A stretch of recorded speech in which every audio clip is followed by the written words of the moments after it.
alors que je prenais plaisir à cuisiner. J'ai senti un homme et une femme entrer dans la pièce à côté de David et moi. Leur voix sonnait très heureuse. Je les ai reconnus. Aujourd'hui, tu es vraiment heureuse, n'est-ce pas? Et en fait, je peux enfin t'épouser. David a appelé de l'autre côté de la porte fermée. Désolé, étions-nous trop bruyants? En ouvrant la porte avec 6 mots. Pierre avait l'air choqué. Je m'appelle Marie. J'ai 46 ans et je suis professeur. Mon mari Pierre, 4 ans plus âgé que moi, dirige une entreprise d'architecture. Il a créé cette entreprise quelques années après notre mariage, mais il a initialement eu du mal à trouver des clients et à gérer les finances.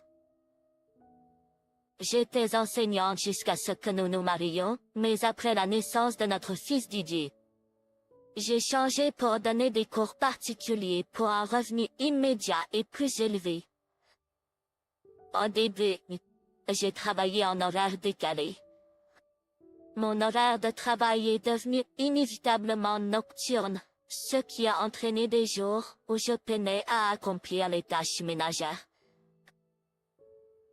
Fréquemment, je devais laisser petit Didier chez mes parents, mais quelques années plus tard. L'entreprise de Pierre a commencé à se stabiliser et à se développer. Je n'avais plus besoin de serrer mes quarts de travail. À ce moment-là, j'avais fini par aimer mon travail actuel. Je suis devenue passionnée par l'accompagnement des enfants du même groupe d'âge que Didier. Didier a développé un intérêt pour le droit au collège et semble vouloir devenir avocat. Avoir un rêve clair pour l'avenir est bon. Je voulais toujours être enseignante, mais pas seulement enseigner dans un cadre scolaire, je voulais aider à guider chaque enfant dans sa propre direction. Mon travail actuel réalise ce rêve de longue date. Un moment qui m'a rendue heureuse de continuer à travailler a été lorsque Didier m'a demandé de l'aider dans ses études. De la 6e à la moitié de sa scolarité au lycée, chaque fois qu'il ne comprenait pas quelque chose dans ses études, il venait me voir. Il déteste ne pas comprendre les choses et est assez compétitif. Chaque fois qu'il me demandait de l'aide, je me suis efforcée de tout expliquer aussi clairement que possible, pour m'assurer qu'il comprenne. Didier a toujours été gentil avec moi. Probablement à cause de l'éducation que ma mère lui a donnée lorsque je l'ai souvent laissé avec elle pendant mon enfance. Je suis vraiment reconnaissant pour cela. Cependant, ma relation avec Didier contraste avec la relation plutôt distante que j'ai avec Pierre. Et les choses se sont vraiment bien passées jusqu'à ce que nous ayons un enfant. Je l'ai initialement rencontré à l'université, lors d'un dîner organisé par un ami. Il était jeune et travaillait dans un cabinet d'architecte et semblait très attrayant pour moi, une étudiante à l'époque. Il s'intéressait à moi aussi, me voyant comme un type qu'il n'avait pas rencontré auparavant. Nous avons commencé à sortir ensemble de manière assez décontractée et avons finalement fini par nous marier. Mais lorsqu'il a décidé d'établir son propre cabinet, nos conflits ont commencé. Le moment n'était tout simplement pas propice. C'était autour du moment où nous pensions inscrire Didier à l'école maternelle. Il semblait y avoir un conflit avec son patron dans le cabinet d'architecte où il travaillait.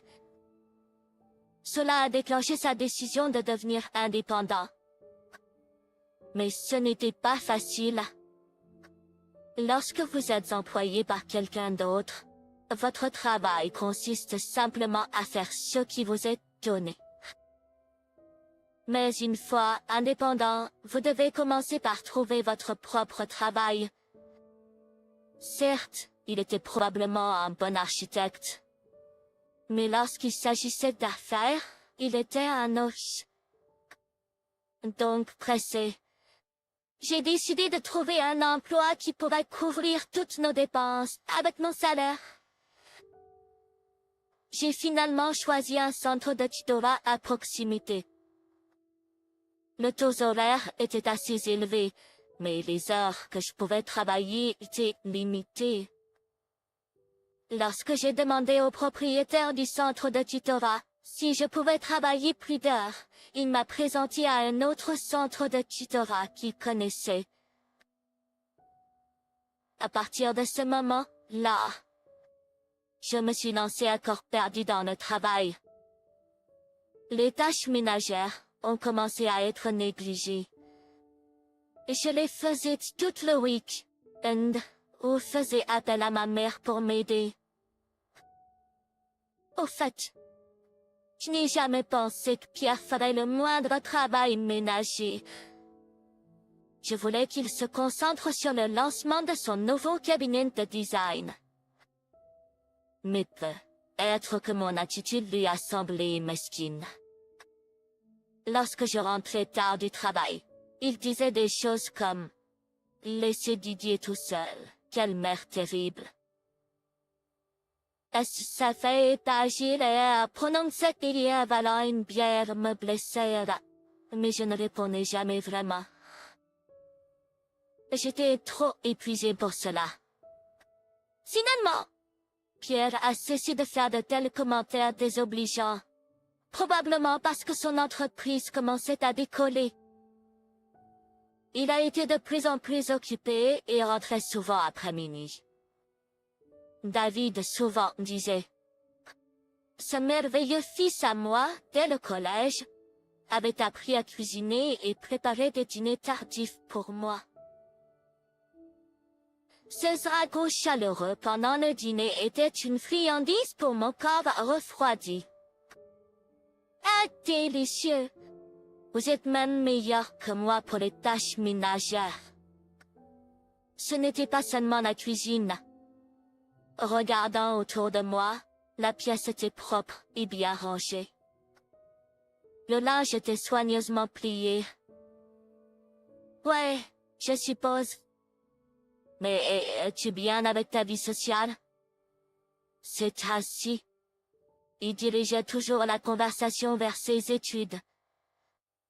Cependant, chaque fois que Pierre avait la chance de rentrer à la maison pendant ces périodes, David, qui a l'habitude de se mettre en colère. Et attends, tu n'as rien à me dire? Quelle est cette attitude envers ton père? Et Claudette, quel genre d'éducation est ce? C'est à ce moment-là que Pierre s'énervait aussi. Je voulais dire que c'était juste parce que Pierre n'avait jamais rien fait. Oui, il n'a vraiment rien fait.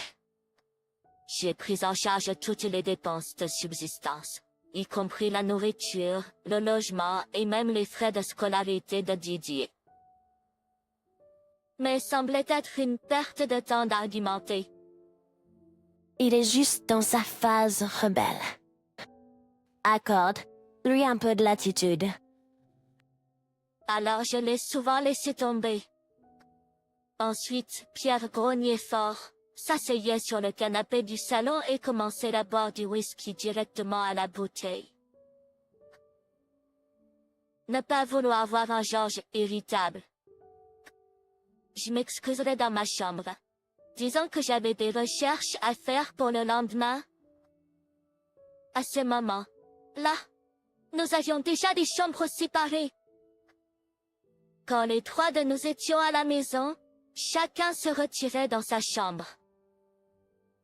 Nous pouvions nous permettre de vivre dans une maison aussi grande. Mais quand Didier a été accepté dans l'université qu'il visait, nous avons tous célébré ensemble. Didier l'a dit franchement, mais c'était vrai. Il avait toujours visé cette université et avait travaillé dur pour y être admis. Et il l'a fait sans aller dans des centres de tutorat. Ce n'est pas une façon agréable de le dire. Tu n'as pas à t'en faire à ce sujet. Didier était vraiment un excellent enfant. Trop bien, presque. À l'université, il a rapidement commencé à nouer des relations, à se présenter aux séminaires auxquels il voulait participer, et à s'entendre avec les aînés. Puis est venu son 21e anniversaire. Didier avait demandé à célébrer quand il serait assez âgé pour boire. Maintenant, tu es enfin assez âgé pour boire. Allons dîner dans un bel endroit. Didier a commencé à tripoter son téléphone portable. Il m'a montré un site web. Il a montré du doigt un restaurant. Cet endroit est Steinmeidel. J'ai été surpris. C'était un restaurant célèbre, souvent mentionné à la télévision et dans les magazines. Je pensais me faire plaisir, mais c'est un peu trop. Eh bien, lorsque vous le dites comme ça, peut-être. J'y avais réfléchi à aller là, par moi-même, de temps en temps. Mais Didier, qu'en est-il de tes cours? Quelque chose me semblait bizarre. Es-tu sûr que nous pouvons y entrer? En disant cela, il m'a montré l'écran de réservation sur son téléphone portable. Tu l'avais prévu depuis le début? J'y allais. Puis est venu le jour promis.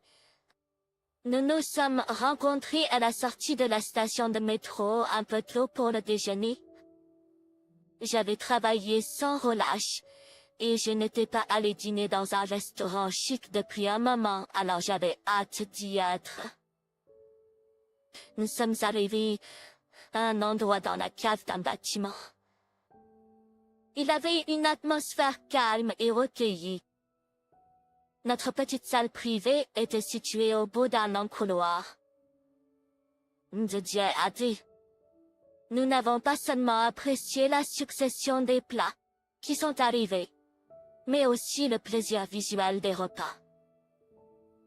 Ça faisait longtemps que je n'avais pas vécu cela. Alors que nous savourions le dernier dessert, j'ai senti des gens à l'extérieur. Vous vous faites vraiment plaisir aujourd'hui. Et j'ai reconnu cette voix. Je regardais Didier. Il manipulait calmement son téléphone portable, peut-être en vérifiant les notifications maintenant que le repas était terminé. Bref, J'ai appelé, mais Didier a mis son doigt sur ses lèvres. Souriant malicieusement, il a dit, « Écoutons un peu plus longtemps. »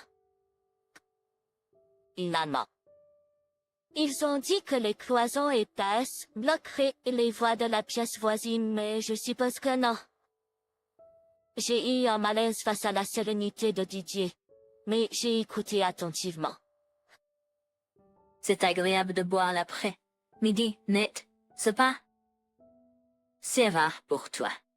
Vous semblez vraiment heureux aujourd'hui. Et puis nous pouvons enfin nous marier. À cette voix, Didier sourit triomphalement et se leva. Dehors la porte close. Didier appela. Oh, désolé. En disant ça, Didier ouvrit la porte. Classe. La femme était manifestement surprise. Elle ne s'attendait pas à ce que le gamin agaçant dont parlait Pierre se matérialise soudainement.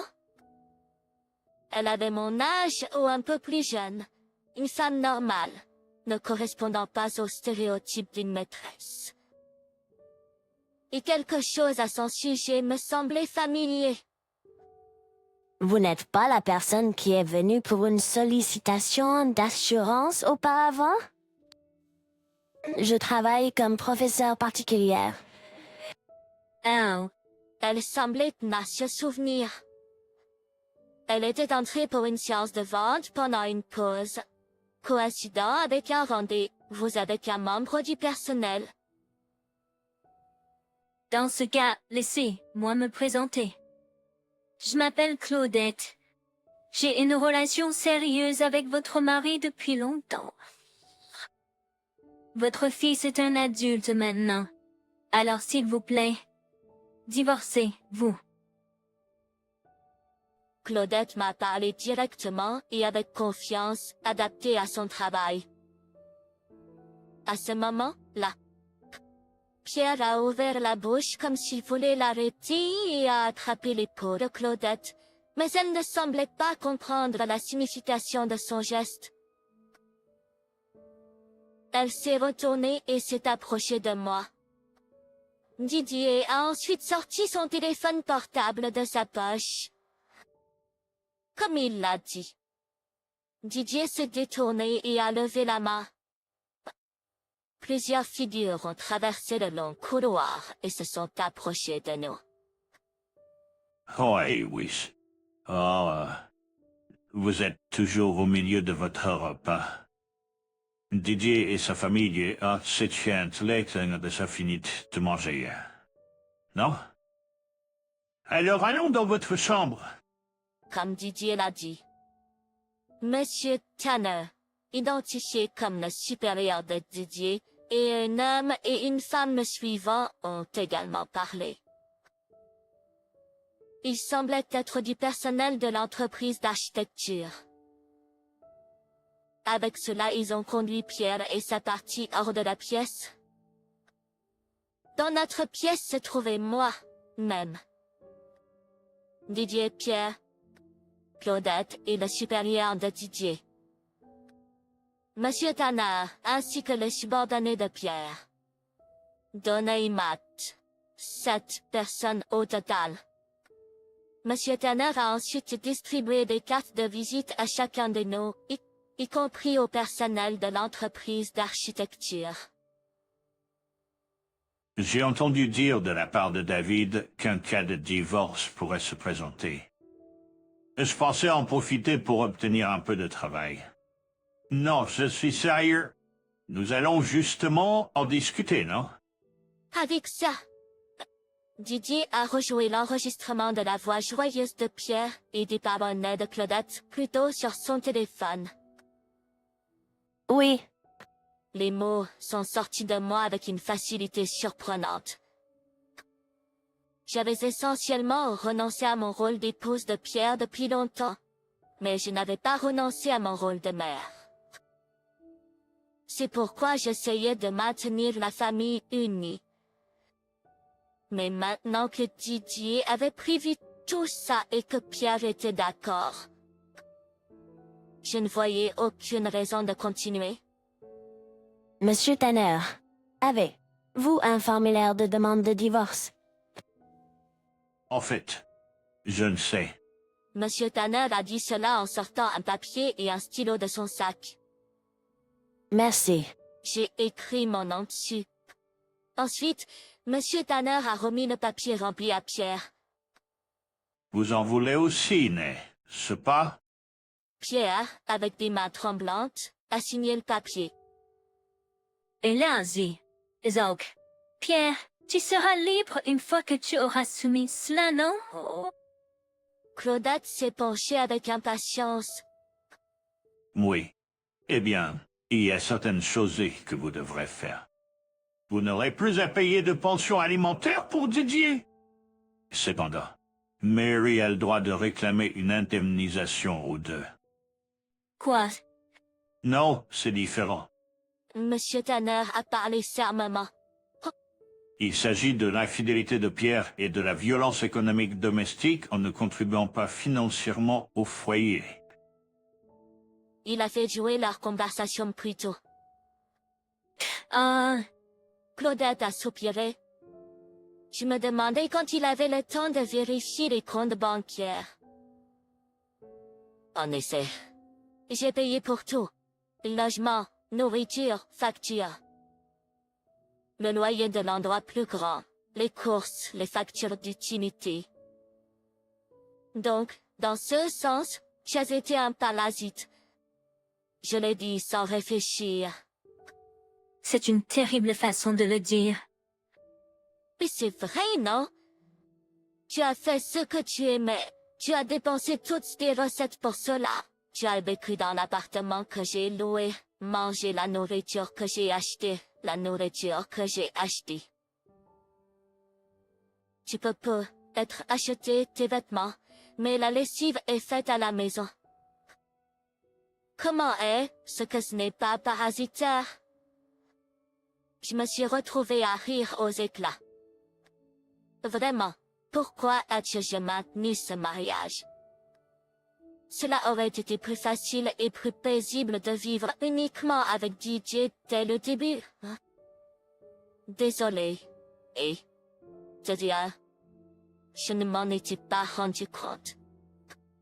Et Monsieur Tanner, pour la divorce?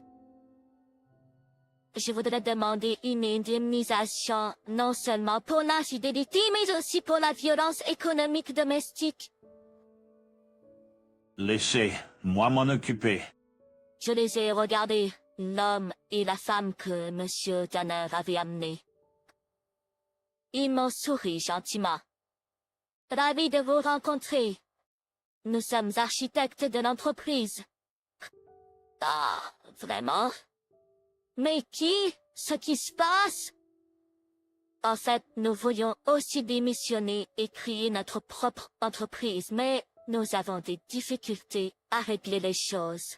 C'est pourquoi nous sommes venus demander conseil. Je vois.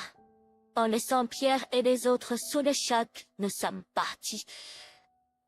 Sur le chemin du retour, j'ai demandé à David. Ah, tu présentais Monsieur Tanner à ces deux membres du personnel? David a souri. J'ai été surpris d'apprendre que c'était il y a si longtemps. Alors tu les as présentés? Je suis impressionné. Quand as-tu grandi comme ça? Mais Didier, si tu étais au courant de l'infidélité de papa, tu aurais dû me le dire en premier. J'ai doucement caressé la tête de Didier, réfléchissant à ses paroles. Alors, je devrais aussi répondre à tes sentiments. En disant cela, j'ai appelé à la fois mes parents et les parents de mon mari à la maison. Bonjour, ça fait longtemps. C'est Mary.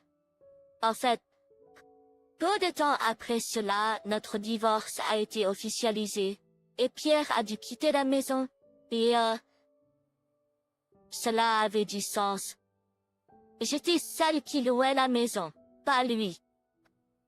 Depuis là, il séjourne dans son bureau.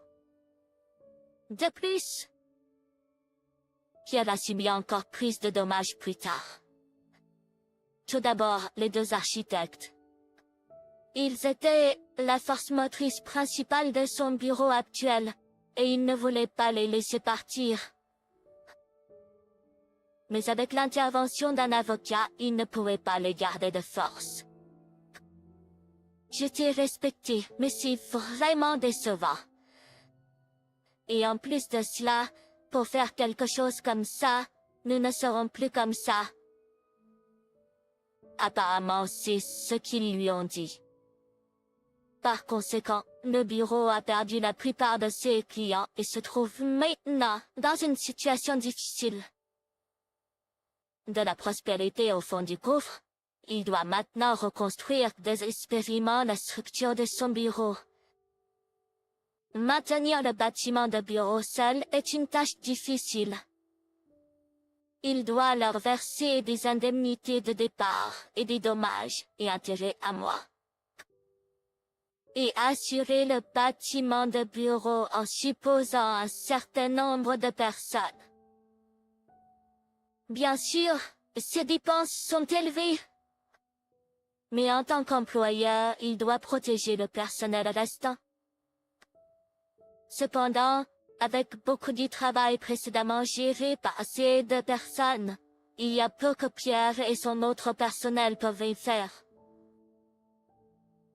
Il est allé voir nos parents, qui vivent avec ma sœur et son mari, probablement pour emprunter de l'argent. Puis, il a fait face à la colère de mon beau-père, qui aimait David. Tant mon beau-père que ma belle-mère l'ont sévèrement réprimandé. Il ne laissera pas beaucoup d'héritage, mais même il ne donnera rien à Pierre. Tout ira à David. David l'a heureusement rapporté à moi. Et Claudette aussi a souffert, car sa liaison avec un client, qui durait depuis longtemps, est devenue connue dans l'entreprise. Cela a également gravement nuit à son entreprise, qui repose fortement sur la confiance des clients. Bien qu'elle ait de bonnes ventes, ses clients sont partis rapidement. Dans une entreprise où la concurrence interne est féroce, montrer sa faiblesse était une mauvaise décision. Maintenant, avec un salaire réduit et devant payer des dommages et intérêts, sa relation avec Pierre s'est détériorée. J'aurais dû divorcer plus tôt. Vous étiez d'accord avec moi à l'époque. Pour moi, c'est juste le karma. Après un certain temps, Didier et moi avons déménagé dans un appartement plus petit. C'est-à-dire peut-être que nous pouvons nous débrouiller avec un endroit plus petit. Didier l'avait suggéré. En effet. Pour l'instant, nous ne sommes que tous les deux. Ce David perspicace et bien préparé deviendra probablement avocat bientôt. Tôt ou tard, il trouvera une petite amie, se mariera et me laissera vivre seul. Ensuite, je serai seule. Il n'y a pas de point à avoir un grand endroit. Plus de Georges le parasite. Pour un certain temps, ce sera juste Didier et moi. Nous prévoyons de vivre heureux dans notre petit appartement.